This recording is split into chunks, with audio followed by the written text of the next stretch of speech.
이쯤 되면 우리가 많이 하는 말이 있습니다. 마지막이다. 오늘은 마지막 2024년도 마지막 주일을 저희가 예배 드리고 있습니다. 여러분은 이 2024년 한 해 동안 여러분 어떻게 사셨습니까? 우리가 하나님 앞에서 그 은혜를 생각하면 우리가 이 마지막 주일까지 온 이것이 주님의 은혜인 줄을 믿습니다. 이 시간에 우리 하나님께 이렇게 감사의 인사를 한번 드리면 좋겠습니다. 여기까지 도와주셔서 감사합니다.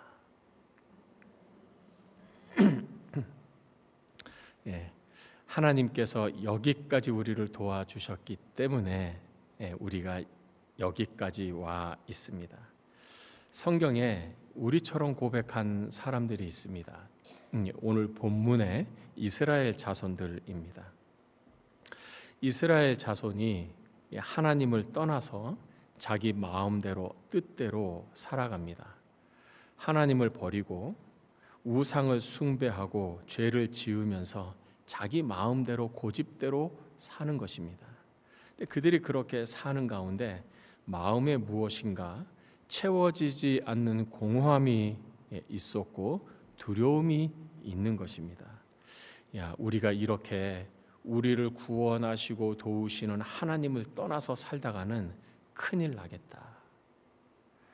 우리가 이렇게 계속 하나님의 뜻을 저버리고 불순종하면서 살다가는 우리가 하나님께 큰 벌 받겠다. 우리에게 재앙이 임할 수도 있다.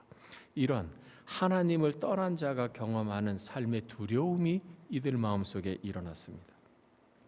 그래서 이들이 사무엘 선지자에게 가서 이야기합니다. 우리가 여호와 하나님께 돌아가기를 원합니다. 다시금 하나님께 나아가기를 원합니다. 어떻게 하면 좋겠습니까? 근데 이 사무엘 선지자가 그들이 하나님을 사모하는 마음을 알고 하나님께 돌아가는 방법을 제시합니다. 너희가 전심으로 여호와께 돌아오려거든 우상을 제거하라. 하나님만큼 사랑하는 것들을 너희가 제거하라. 그리고 너희 마음을 여호와께로 온전히 행하여 하나님만을 섬겨라. 그러면 하나님께서 너희에게 돌아오실 것이고 너희를 블레셋 사람들의 손에서 건져내시리라. 이스라엘 자손이 이 사무엘 선지자의 말을 듣고 그대로 순종을 합니다. 그들이 섬겼던 바알과 이 아스다롯 우상들을 다 제거하고 버리고 미스바에 모여서 그들이 하나님께 회개합니다. 우리의 생명의 주인은 하나님이십니다. 고백하면서 생명을 유지시켜주는 물을 붓고 그래 하나님이 생명의 주인인 것을 고백하면서 그들이 금식하면서 회개의 기도를 합니다. 우리가 여호와께 범죄했습니다. 우리가 죄를 지었습니다. 우리가 회개하오니 용서해 주십시오. 이 이스라엘 자손들이 미스바라고 하는 곳에 모여서 회개하며 금식하며 기도하고 있을 때에 그 주변에 블레셋이라고 하는 이 민족이 이스라엘 자손들이 미스바에 모여 있다는 말을 듣고 무장을 하고 이스라엘을 침략하러 오는 것입니다. 이 블레셋 민족은 이스라엘 사람들보다 더 호전적인 성향을 가진 민족입니다. 아주 잔인하고 포악하고 강한 그런 민족입니다. 블레셋이 이스라엘을 공격할 때마다 침략할 때마다 이스라엘은 어쩔 수 없이 산으로 들로 굴로 도망가야 하는 그런 강한 민족입니다. 그런데 이 블레셋 사람들이 미스바로 공격하러 침략하러 온다는 것입니다. 왜 이 블레셋 사람들이 갑자기 이 미스바로 침략을 하기 위해서 오는가? 이들이 이런 생각을 가진 것입니다. 이스라엘 자손들이 미스바에 모였다. 왜 이들이 미스바에 모였는가? 이들이 모여서 이 블레셋 우리를 공격하기 위해서 우리와 전쟁을 하기 위해서 모였구나. 그러니까 우리가 먼저 무장을 하고 선제 공격을 하자. 이런 마음으로 블레셋이 먼저 온 것입니다. 금식하면서 회개하고 있는 중에 블레셋이 큰 사람들 무장을 하고 전쟁을 하기 위해서 온다는 소식을 듣고 이 이스라엘 자손들이 두려워 떠는 것입니다. 블레셋 사람들이 오면 우리는 꼼짝없이 죽어야 하고 약탈을 당해야 하는데 어떻게 하면 좋을까? 그들이 이 사무엘 선지자에게 부탁을 합니다. 우리를 위해서 하나님께 기도해 주십시오. 하나님께서 도우셔서 우리를 블레셋 사람들의 손으로부터 구원해 주시도록 우리를 위해서 기도해 주십시오. 사무엘이 어린 양을 잡아 그것을 제물로 바치고 제사를 드리며 하나님 앞에 부르짖으며 기도합니다. 블레셋이 우리를 공격하기 위해 전쟁하기 위해 옵니다. 우리를 블레셋의 손으로부터 구원해 주옵소서. 우리를 도와주시옵소서. 그런데 하나님께서 이 사무엘 선지자와 이스라엘 자손의 기도를 들으시고 응답하십니다. 응답하시는데 어떻게 응답하시는가? 블레셋 사람들이 이스라엘과 싸우려고 가까이 올 때 여호와 하나님께서 이 블레셋 사람들의 이 진영에 큰 우레를 발하셔서 그들을 어지럽게 하신 것입니다. 그곳에만 천둥이 치는 것입니다. 마침 말 그대로 날벼락 같은 것이죠. 혼비백산할 수밖에 없었습니다. 블레셋 사람들이 하나님의 기적 같은 이 큰 우레를 소리를 들으며 그들이 혼비백산할 때에 이스라엘 자손이 가서 그들을 공격하고 승리했다. 근데 이 이스라엘 자손이 하나님께서 자신들을 도와주신 것에 감사해서 하나의 그 도우심을 기념하는 돌을 세웁니다. 근데 그 돌의 이름을 에벤에셀이라 이렇게 짓습니다. 이 에벤에셀이라고 하는 말은 무슨 뜻인가? 도움의 돌이라는 뜻입니다.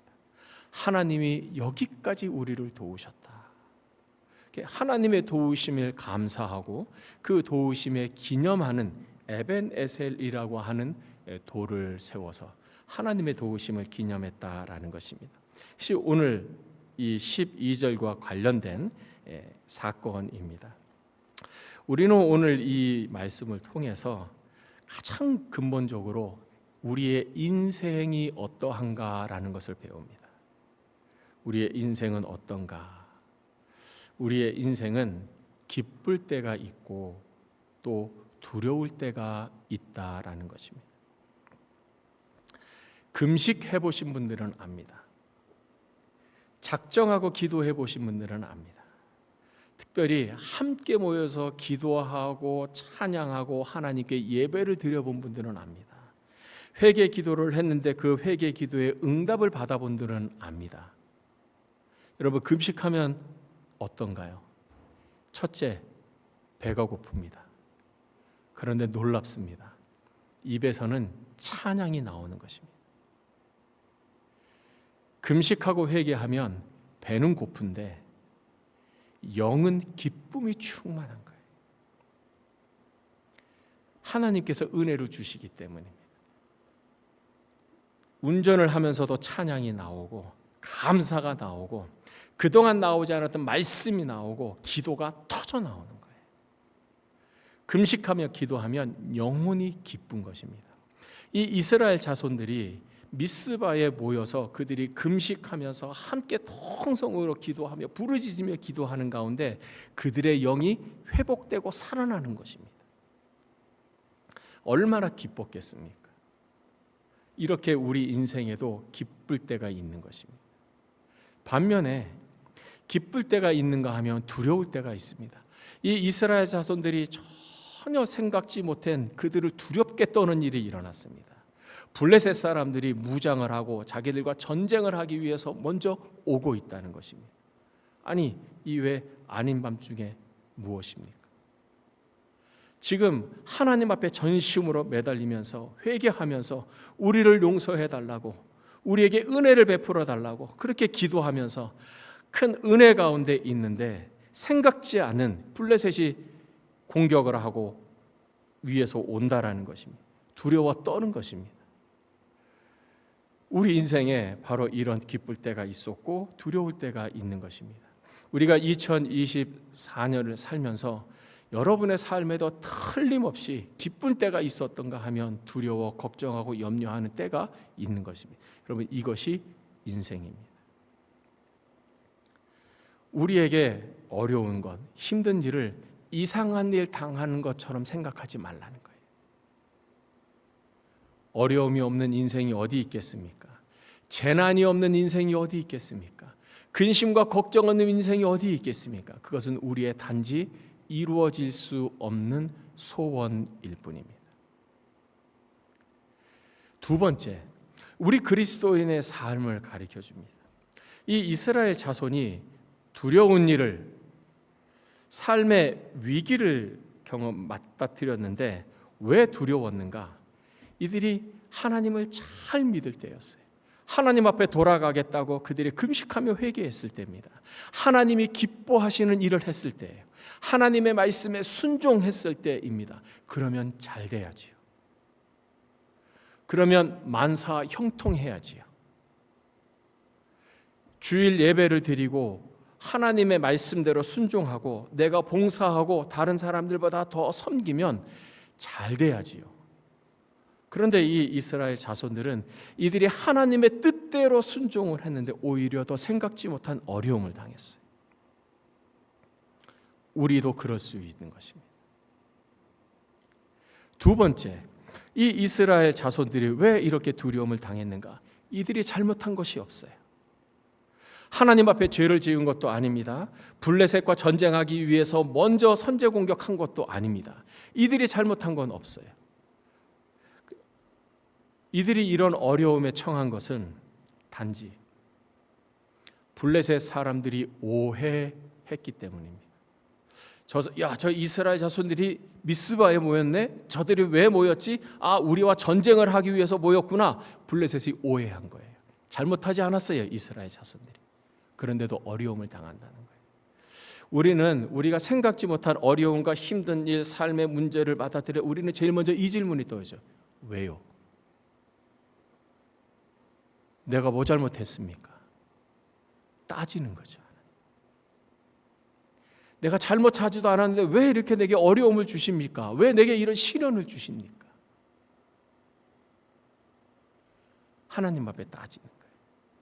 네, 여러분, 오늘 말씀이 우리에게 가르쳐 주는 것은 내가 잘못하지 않고 말씀에 순종하고 말씀대로 살아도 시련과 어려움과 삶의 문제가 생길 수 있다라는 거예요. 내 잘못이 아니에요. 어찌 되었든 우리 그리스도인의 삶에 바로 이런 생각지 못한 우리의 마음을 두렵게 하고 근심하게 하는 일이 일어난다. 그것은 인생의 당연한 한 부분이다라는 것입니다. 이때 이스라엘 자손들은 어떻게 했는가? 사무엘 선지자에게 기도를 부탁했습니다. 그리고 물론 그들도 기도했습니다. 하나님이 우리를 도와주셔야 합니다. 우리의 힘으로는 블레셋과 싸워서 이길 수 없습니다. 우리의 재주와 우리의 능력으로는 이것을 극복해내고 해결할 수가 없습니다. 하나님 도와주셔야 합니다. 이들이 전심으로 하나님께 기도했어요. 우리 그리스도인의 삶에도 이들과 마찬가지로 시련이 오고 큰 어려운 문제가 생길 수 있다. 두 번째, 이것을 해결하는 방법은 하나님 앞에 나아가 기도하는 것이다. 문제를 고민한다고 해서 문제가 해결되지 않습니다. 수학 문제는 고민하면 문제의 해답이 보일 수 있지만 인생의 난제는 내가 계속 염려하고 걱정하고 근심한다고 해서 해결되지 않아요. 해결되는 방법은 하나님 앞에 나아가는 것입니다. 하나님 앞에 나아가서 하나님께 구하는 것입니다. 성경이 일관되게 우리에게 보여주는 것이죠. 어려움이 생겼습니다. 그 어려운 가운데 하나님께 부르짖습니다. 하나님께서 그 부르짖음의 기도를 들으시고 응답해 주셨습니다. 응답으로 해결되었습니다. 하나님께서 사무엘과 이스라엘 자손의 기도를 들으셨습니다. 그리고 큰 우레를 블레셋 진영에 내리셔서 그들이 혼비백산해서 정신을 못 차리게 하시고 마침내 이스라엘 자손이 승리하도록 도와주셨습니다. 여러분 한번 생각해 보십시오. 사무엘과 이스라엘 자손이 하나님 앞에 기도합니다. 제발 도와주십시오. 우리를 구원해 주십시오. 구원해 주십시오. 그렇게 그들이 기도할 때 우리가 이렇게 기도하면 하나님은 틀림없이 응답하실 것인데, 하나님이 갑자기 큰 우레 썬더를 내리셔서 천둥 번개를 내리셔서 우리를 구원해 주실 것이다, 이렇게 생각했겠느냐고요. 갑자기 맑은 하늘에 천둥 번개를 내리셔서 그들을 어지럽게 해서 우리를 도와주실 것이라 생각지 않은 거예요. 어떻게든 도와주실 것이라고 확신하고 기도했는데 그 방법은 모르는 것입니다. 우리가 하나님 앞에 기도하고 하나님께서 우리에게 응답하시는 것도 마찬가지. 이렇게 생각해도 길이 보이지 않아요. 저렇게 생각해 답이 나오지 않아요. 아무리 내가 기도하면서 생각해도 전혀 해결 방법이 없어요. 그런데 하나님은 우리가 전혀 예상하지 못한 방법으로 행하시는 거예요. 그것을 우리는 기적이라고 말합니다. 우리에게 그렇게 은혜를 베풀어 주십니다. 이스라엘 자손이 하나님의 도우심, 기적 같은 도우심으로 승리하고 그 은혜에 감사해서, 도우심에 감사해서 에베네셀 돌을 세웁니다. 아마 작은 돌은 아니었을 것입니다. 그것을 지나가는 사람들이 이 돌은 에베네셀, 하나님이 우리를 도우신 돌이지, 도움의 돌이지, 그것을 기억할 만큼 어떤 상징적이고 큰 돌이었을 겁니다. 그리고 공포하는 것입니다. 하나님이 여기까지 우리를 도우셨다. 감사의 기념비죠. 여러분은 2024년도 한 해를 돌이켜보면서 거의 본능적으로 우리는 한 해를 돌이켜보는데, 하나님께서 여러분을 도우신 것이 무엇이라고 생각하십니까? 올 한 해 특별히 하나님께서 여러분에게 무엇을 도우셨고 어떤 은혜를 베푸셨습니까? 누군가 여러분에게 하나님 믿지요? 하나님의 은혜로 산다면서요? 하나님께서 당신에게 올해 어떤 은혜를 베풀어 줬다고 말씀하실 수 있으세요? 라고 묻는다면 여러분은 어떻게 대답하겠습니까?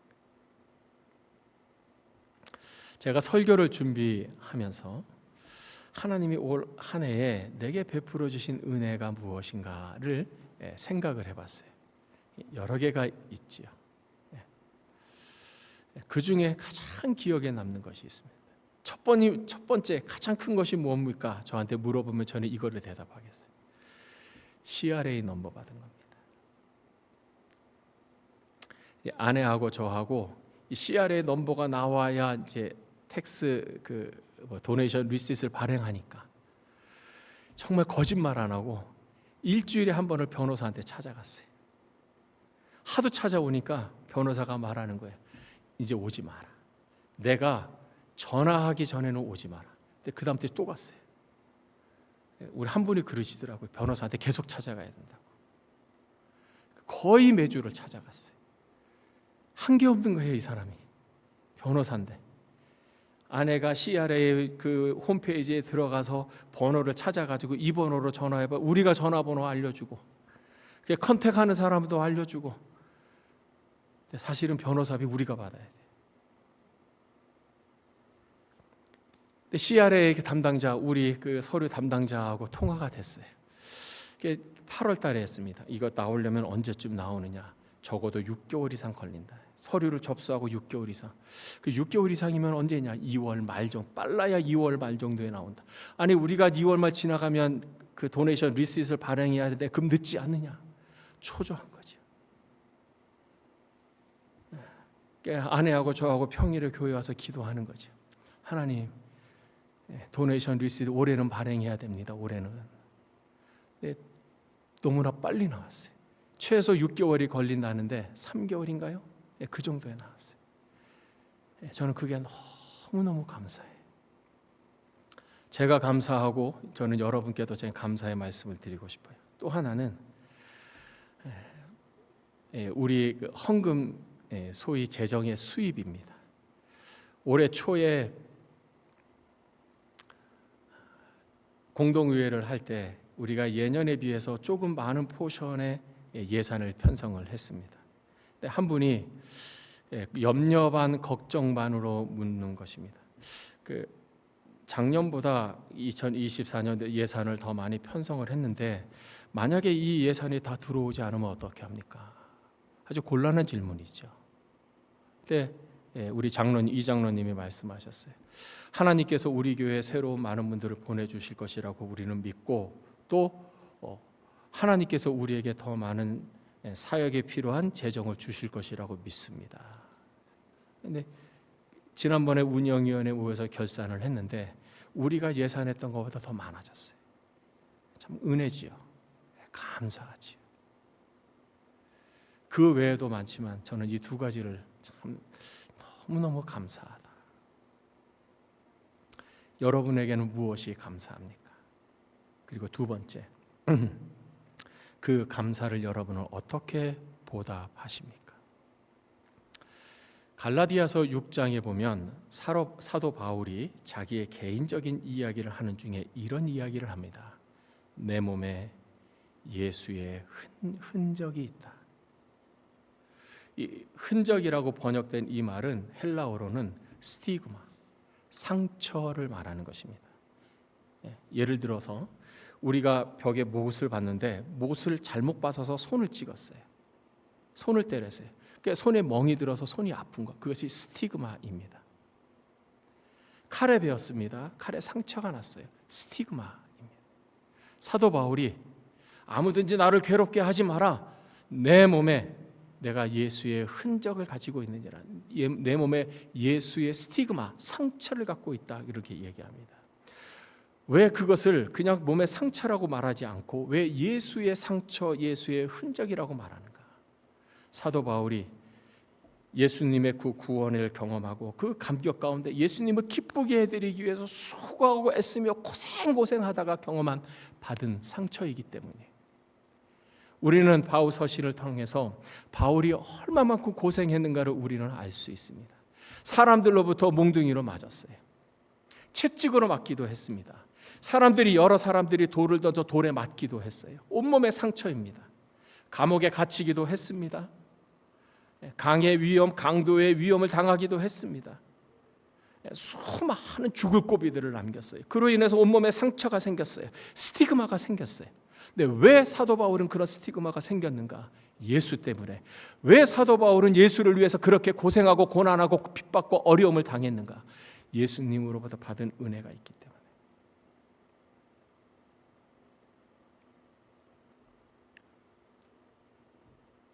예수님 때문에 그 은혜에 어떻게 해서든 조금이라도 보답하려고 하는 그 마음으로 내 몸에 있는 이 상처는 아무것도 아니지.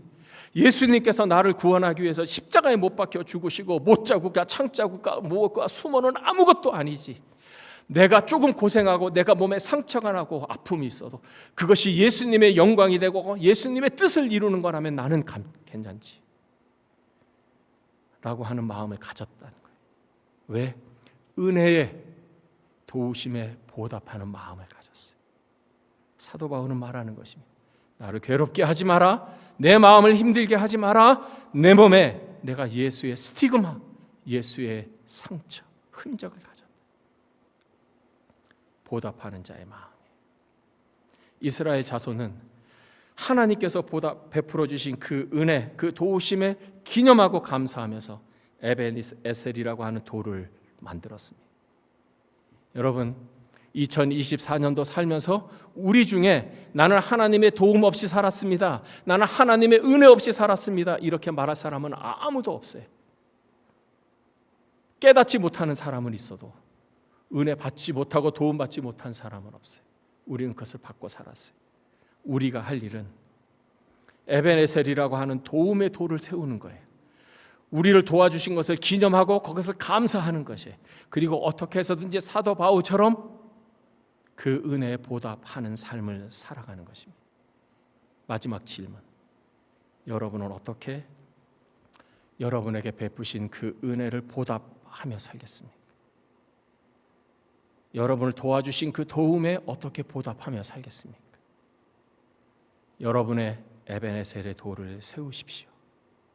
더 나아가서 사도 바울처럼 내 몸에 예수의 흔적을 가졌노라 보답하는 삶을 살기를, 그리하여 2024년도보다는 2025년도가 하나님께서 보시기에 더 기뻐하시는 우리 모두가 되시기를 주님의 이름으로 축복합니다.